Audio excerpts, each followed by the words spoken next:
Assalamualaikum warahmatullahi wabarakatuh. Hi everyone, we are students from the Bangkit Academy with group ID C23-PS217 are going to present our project SmartGizi, your intelligent nutrition recommendation app for study.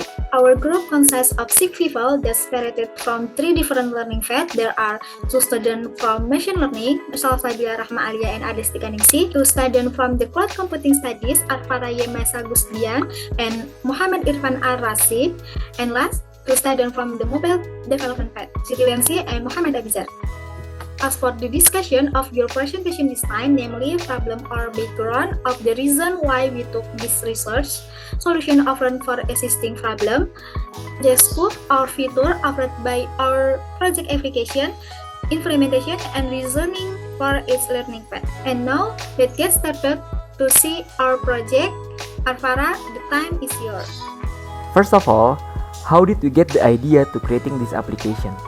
Based on the Indonesian Nutrition Status Study research in 2021, it was found that the stunting rate had decreased from 27.7% in 2019. Although the stunting rate has decreased, the RPGMN sets a stunting prevalence target of 14%. It was a presidential regulations of 2020. So, even though the stunting rate has decreased, it will be nice if we can further reduce the stunting rate in Indonesia. So, what solution do we offer? SmartGizi. SmartGizi is a mobile application that can be used by pregnant women to predict the possibility of their fetus being born with a stunting condition.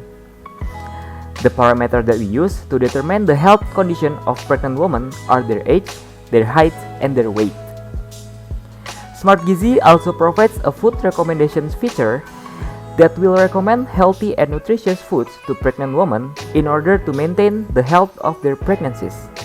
Moving on to the next sections, I will pass to my friend Ades. In this presentation, I will provide you with a comprehensive understanding of what SmartGizi and introduce its key features. SmartGizi is more than just a mobile application. It is digital companion that provides informed research to expert mothers to help their pregnant children. Let's start by exploring the 3 main features of SmartGizi. The first feature is prediction. SmartGizi helps predict whether pregnant women have the potential to give birth to stunting babies or not based on the mother's profile. Next, we have the recommendation feature. SmartGizi automates the process of providing treatments based on different categories. The third feature is article. SmartGizi provides a collection of articles from reliable sources related to stunting and pregnancy nutrition. Implementation and reasoning. The first part is machine learning. There are tools use SmartGizi by Google Colab, NumPy, Pandas, and Python programming language. To build machine learning model, we use TensorFlow Lite and Pickle. Specifically, the dataset consists of domain combination, pregnancy data, and food recommendation. Now, let's delve into the model behind SmartGizi's impressive capabilities.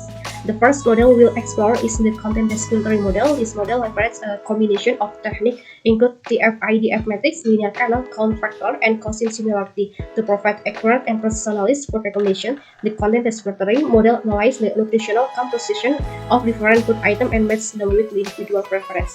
The second model we have is the logistic regression model. We'll be explained in more detail by our friend Salsabila. The second model is logistic regression for prediction. Why we choose this model? Because we need a binary classifications, which are 0 for not potentially stunted newborn and 1 for potentially stunted newborn. We took pregnancy dataset from Kaggle, and several steps are typically applied: preprocessing, split the dataset into train and test with a ratio of 9 to 10, smooth oversampling technique that helps to overcome the overfitting problem, calculate the gradient descent to minimize cost and maximize accuracy, training the model, and the model will give predictive results. Next, we evaluate the model. To evaluate the prediction model, we get the best parameter with the smallest cost value is 0.07, and the largest training accuracy value is 95.88. We can also see other evaluations such as the cross-validation by fault and confusion matrix, which shows high accuracy. If you look at the learning curve image on the right, the generalization gap for the training and validation curves becomes high as the size of the training dataset increases. This suggests that adding more instances to our model will not improve its performance. Overall, the model has good results. Next, the mobile development will explained by Abizard.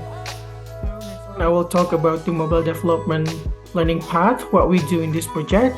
We use Android Studio as an IDE to create this application with the help of the Kotlin native and also the retrofit library to connect with the API. Next, I want to explain about the flow of this application one by one, starting with the login and also register page. User needs to register their account first and also log in using the email and also password to get into the applications. Once the user already successfully logged in into the application, there will be show three main buttons of feature. There are Nutrisi, article, and profile, or they can use the floating action navigation at the bottom.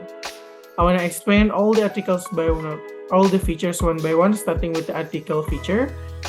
Once the user go into the article feature, it will be show a list of articles starting with the stunting and also nutrition pregnancy information, where user can read all the articles fully page by clicking on each of the lists and also seeing the source of the articles. And also another one is the account profile activity or feature, which show two main information about the Android developer information about this application and also the description narrative of what is SmartGizi applications is.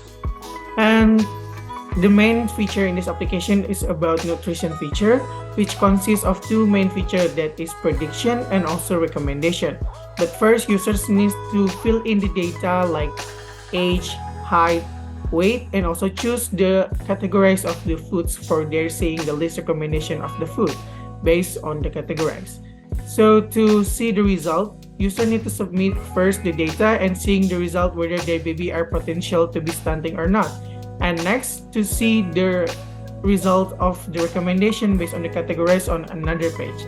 And yeah, that's it. Next on will be explained by my CC friends Irfan. Okay, on this part, I will tell you about the participation of cloud computing team in this project. Let's begin with the responsibility. What is our responsibility as a cloud computing team? In working on this application project, the cloud computing team is responsible for processing the resources, monitoring of existing resources, and creating connectivity between the machine learning, mobile development, and the resources. And for making a good connectivity between the machine learning models and mobile development environment, we are making our own API with several frameworks in this project. And we use two frameworks in this project. First is Express.js that use JavaScript language and Node.js environment. And with this framework, we make a login API and a register API. And the second framework is Flash that use Python as the programming language. And with this framework, we create APIs for machine learning models, namely Predict API and the Recommendation API. And what resources do we use on the Google Cloud Platform? There are some of the services that we use on the Google Cloud Platform. First is cloud storage. In the cloud storage, we are making a bucket that used to save the data table that accommodate our login and register the user data. And the second service is the Cloud SQL. In the Cloud SQL, we are making a database that accommodate our bucket that we have already made on the cloud storage. And the third service is the App Engine. We use App Engine to deploy our login and register API. And the last service is the Cloud Run. We use Cloud Run to deploy our machine learning model API, namely Predict API and the Recommendation API. I think that's all from us. Thank you for watching.